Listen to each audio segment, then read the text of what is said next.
What's going on, everybody? Welcome back to the channel. And for today's video, we're going to be going over the top 8 Western Conference teams in the league today. And a quick disclaimer before I get into the video.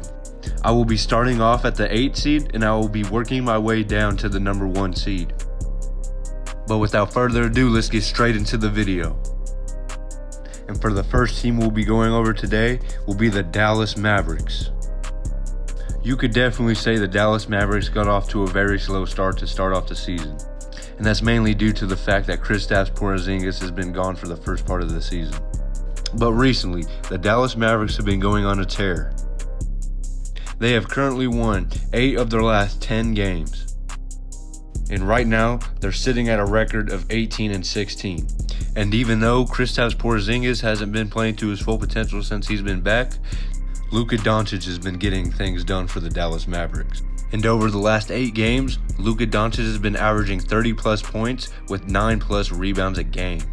But I do have to say, the Dallas Mavericks defense might be their biggest flaw, because they're averaging 111.8 points a game, but they're giving up 112.3 points a game. And for the next team we'll be going over will be the San Antonio Spurs. The San Antonio Spurs have slowly been creeping into the playoff positioning.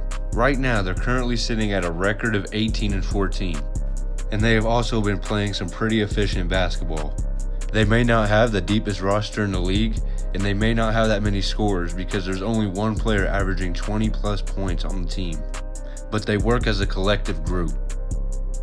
And that's been the biggest contributor to the Spurs' success so far this season. But so far this season, the San Antonio Spurs are averaging 111 points per game, and they're only giving up 110.9 points a game. But before the season ends, I definitely see the San Antonio Spurs finishing around the 7th to 8th seed. And coming at the 6th seed, we have the Denver Nuggets. Right now, the Denver Nuggets are currently sitting at a record of 21-15. Nikola Jokic has been doing it all for the Denver Nuggets. Right now, he's currently averaging 27.1 points a game with 8.6 assists and 11 rebounds a game. Just looking at his stats, you can tell Nikola Jokic has been the biggest contributor for the Nuggets' success so far this season. But I will say, the Nuggets' biggest X factor has to be Jamal Murray. We all know what Jamal Murray is capable of. He could drop 35 points on any player in the league on any given night. But the problem is, he can't really do that consistently. So I personally believe if the Nuggets want to get past that next level, they're going to have to try to get Jamal Murray to step up his game just a little bit more. And coming in at the 5th seed, we have the Portland Trail Blazers. The Portland Trail Blazers definitely have a deep roster. They have players like Carmelo Anthony, Derrick Jones Jr., Gary Trent Jr., and also Robert Covington. And not only that, they have one of the best backcourts in the league in CJ McCollum and Damian Lillard. So you know their scoring is going to be off the charts. Right now, the Portland Trail Blazers are currently averaging 114.5 points a game, and they're actually giving up 114.9 points a game. So I definitely have to say that their defense is probably their biggest flaw. But with that being said, I still see them being one of the top tier Western Conference teams by the end of the season. And coming in at the 4th seed, we have the Los Angeles Clippers. The Los Angeles Clippers have been pretty impressive to start off the season. Right now, the Los Angeles Clippers are currently sitting at a record of 24-14. And they have been playing pretty solid defense to start off the season. Right now, they're currently averaging 114.8 points a game, and they're only allowing 109.4 points a game. The bench production may not be the same as it was last year, but they still have a lot of solid veterans on the bench.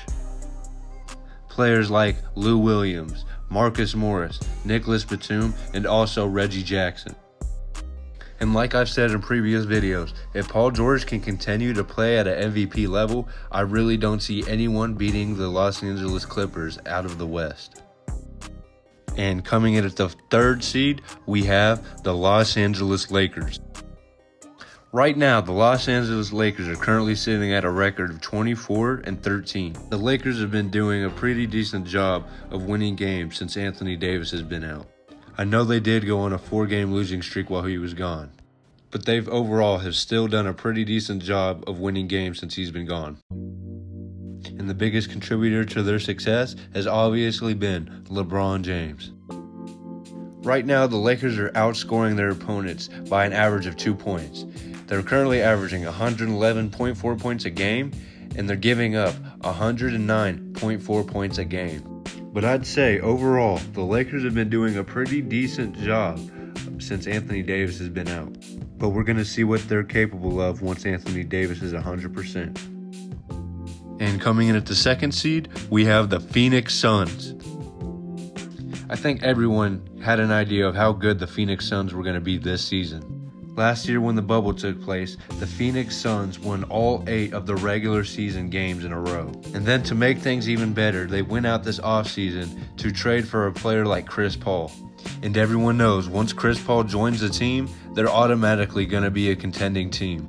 But right now, the Phoenix Suns are currently sitting at a record of 24-11, and they have been outscoring their opponents by 6 points a game. They're averaging 113.6 points a game, and then they're only allowing 107.1 points a game. But by the time the regular season ends, I definitely see the Phoenix Suns finishing around the 2nd to 4th seed. And coming in at the number 1 seed, we have the Utah Jazz. Right now, the Utah Jazz currently have the best record in the entire league at 27-9, and they are currently the only team without double-digit losses. Everything has been pretty impressive when it comes to the Utah Jazz's game this season, from their offense to their defense. Right now, they are currently averaging 116.6 points a game, and they're only allowing 107.8 points a game, which basically means they are outscoring their opponents by almost 10 points every single game. I believe that the Utah Jazz should be in the conversation to win the championship just as much as the Los Angeles Lakers are, and also the Los Angeles Clippers, because this is probably the most competitive the NBA has ever been. So this season, it's pretty much anyone's championship to win. And that pretty much wraps up on what the top 8 Western Conference teams are doing halfway through the season. But hey man, if you enjoyed the video, I would appreciate it if you left a thumbs up, and feel free to leave your opinions in the comments below. But until the next video, y'all, peace.